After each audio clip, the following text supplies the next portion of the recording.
Us were recruited from the Administration Police Unit for special training by NIS on abductions, killings, and cover-up. And this is a squad that is killing the people of Kenya. The killings and the business destruction pattern point to William Ruto's ethnic profiling narrative, which he is a master with no rival. With a close coordination of PS Interior Maandamano, this narrative was boosted online by state bloggers to spin a narrative. The Cabinet Secretary Kipchumba Murkomen's public to shoot to kill order, coupled with assurances to police officers that the government will not cooperate with the investigators in police conduct, has emboldened security forces. Police officers are now on record threatening citizens who are in their homes, boasting of their license to kill, acting with a confidence that can only come from the highest echelons of power. Mr. Murkomen's admission that these are not just instructions from him but orders from above removes any ambiguity about where responsibility lies. The narrative of 41 against 1 was a masterpiece of William Ruto. The target was profiling Kikuyus against the rest of the country.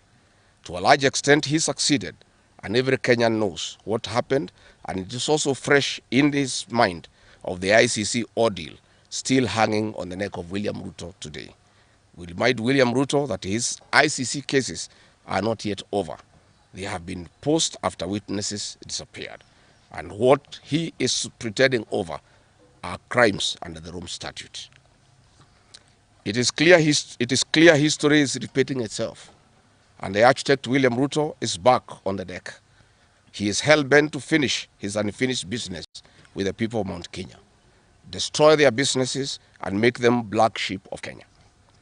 Despite this horrible experience, the people of Mount Kenya voted William Ruto to a man in 2022 general elections against the advice of President Uhuru Kenyatta, whom Mr. Ruto had branded as a drunkard and a useless leader. Today, the people of Kenya, and especially the Mount Kenya region, feel sorry that they did not heed to the advice of Uhuru Kenyatta. These state-sponsored militia were key in touching of various parts of the country with ease of police assistance to prefer terrorism charges on specific people from the Mount Kenya region. So far, about 50 young people are in courts in trumped-up charges of terrorism in scenarios of state-managed crimes by the state. Again, this is a clear onslaught on the Kikuyu nation. A case in point, when a police station in Mawego in Homa Bay County was torched, the suspects for that particular crime have been charged with arson. But when a police station is alleged to have been torched in Kiambu, suspects from the Kikuyu nation are charged with terrorism charges. This is serious ethnic profiling. Last night, in Juja and Kirinyaga, these state-sponsored militia invaded various businesses. Luckily, in Kirinyaga, after Wananchi went to Sagana police station and they refused to act, saying they had orders from above not to interfere, the people organized themselves and repulsed the militia.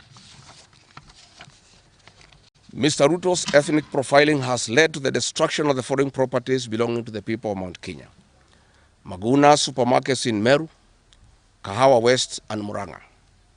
Nice supermarkets, hotel and petrol station, and nice city in Mwea in Kirinyaga. County supermarkets in Kabati and Kirinyaga. Power Star supermarkets, Quick Mart supermarkets in Eastern Bypass, Shell and Totomin markets in Roiro, Chill Post Hotel in Gong, Boju Shop in Keserian, Homegrown Supermarket among others, and the Family Bank in Kahawa and Roiro. Notably, in Meru, these state-sponsored militia tried to attack Meru Dairy Processing Plant and were repulsed by workers. In Nyeri, they further tried to attack Wakulima Dairy in Mukurweini, and the attack failed. We urge our businesses to heighten security surveillance on their business premises and production lines, especially the KTDA, coffee factories, milk processing factories, among others. We take note that in Meru, on Sunday, the 6th of July, at an event attended by CS Kipchumba Murkomen, the MP for Bori, Mugambi Redikire, indicated that a supermarket would be attacked the following day. As sure as December 25 is Christmas, and true to his word, Maguna supermarket was torched by the state-sponsored militia which the MP was private to. Why hasn't Mugambi Redekile been arrested?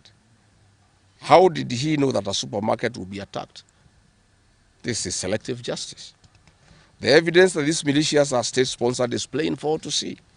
Videos circulating widely show police officers not merely failing to intervene, but actively transporting armed groups who proceed to unleash destruction with apparent impunity.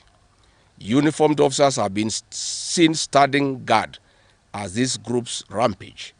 They are in action and a stark contrast to strong statements being made by government. In Nyeri, journalists were attacked by these militias in the presence of the police. It is well documented. This is a clear indicator that Ruto is working with governors and MPs allied to him to destroy businesses owned by the Kikuyu, the Meru, and the Embu, and blame it on people who don't support his administration.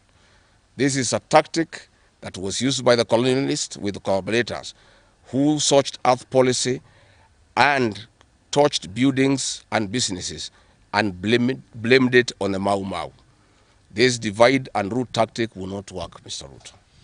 We know that in Meru, they want to use this mayhem to blame Mithika Lenturi. In Embu, they have already blamed Mkonji Gitonga. In Ketengela, Iron Gong, they want to target Senator Seki and MP Onesmus Ngogoyo. In Nyeri, they are trying to haunt Honorable Kagusha. And in Kirinyaga, they are targeting Senator Murango. We want to remind President Ruto that it is not the Kikuyus who want him out of office. It is the entire people of Kenya. Kenyans are suffering equally across the country. That is why Kenyans have said, if you, Mr. William Ruto, believe that it is the Kikuyus who want you out, then all Kenyans are Kikuyus. I want to thank the people of Kenya for standing out against this tribal profiling of the Kikuyu. The people of Kenya yesterday did wonderful by saying that the Kikuyus should not be profiled. This morning, I've seen Ruto quivering and wailing in uncontrollable anger. Mr. Ruto, excessive anger is not a solution. I want, with a lot of humility, to advise you to stop being angry. That will not help. You need to know what you need to do because you have not been listening to the people of Kenya. The people of Kenya are more angry than you are. They are angry because you have overtaxed them. There is wanton corruption. There is abductions and extrajudicial killings. There is ethnic profiling and other ills that bedevil your administration. If you want to be calm, please abolish the housing levy and give dignity to the payslip. I have heard you saying that you cannot give jobs to the young people. Please restore the dignity of the payslip. Restore the capacity of the middle class. The middle class will give jobs to these young people. Stop killing and profiling the young people. Listen to them.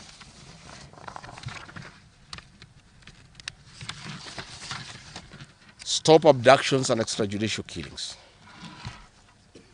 Abolish, disband the killer squad of 101 officers at Danudin Haji.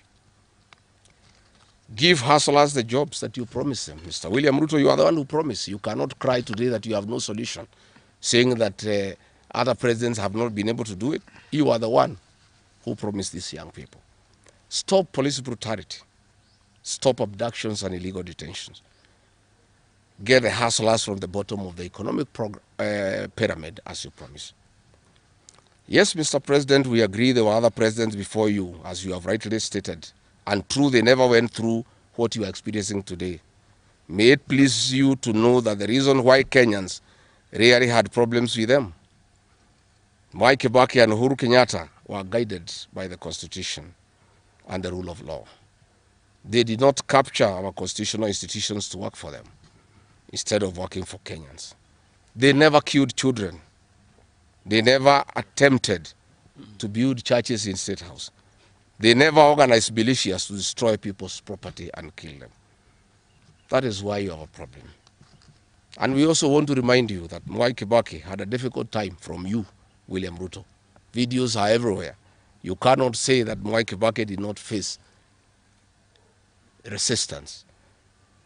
It's on record that you gave hell to President Kenyatta for 5 years. So it is hypocritical for you to allege that Mwai Kibaki and Uhuru Kenyatta had a very easy time. Most of the problems Mwai Kibaki and Uhuru Kenyatta had came from yourself, and it's on record. We want to advise you that the one-term movement is not getting you out of power outside the Constitution. Mr. President, nobody wants to throw you. Nobody wants to overthrow your government. Nobody wants you out of power through unconstitutional means. Mr. President, I and the people we work with are on record. We want you to remove you from State House through the ballot in 2027. This narrative you are creating that there is an attempt to overthrow your government